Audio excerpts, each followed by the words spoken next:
Ko'pchilik indoutga, ya'ni kurkasimon o'rdak nomi bilan ataydigan ushbu o'rdak turi mushk o'rdaklari bo'lib, ular Meksika va Janubiy Amerika hududida tarqalgan yovvoyi o'rdak zoti hisoblanadi.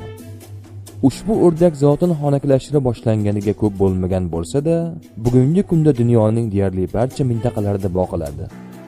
Bu zotdagi o'rdaklarni ilk bor Afrikaga, keyin esa Yevropa hamda Osiyo mamlakatlariga olib kelingan va asta-sekin ko'paytira boshlangan. Mushk o'rdaklari asosan go'shti uchun boqiladigan o'rdak zoti bo'lib, voyaga yetgan erkak o'rdakning tana uzunligi 90 sm gacha, og'irligi 6 kg gacha.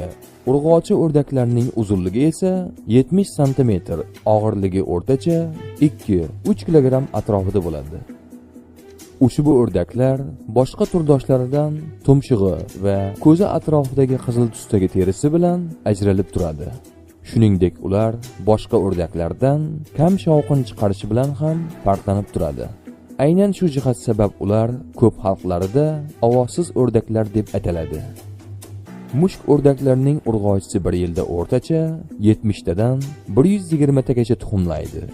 Kurk vaqtida 8 tadan 14 tagacha tuxumni 35 kun davomida bosib yotadi. Bu o'rdak zotining go'shti boshqa o'rdaklarga qaraganda o'zining ajoyib ta'mi bilan ajralib turadi. Ayniqsa ularning jigari yog'li va juda mazali bo'lib, aynan shu jihat sababli ham maxsus oziqalar bilan boqib parvarish qilinadi.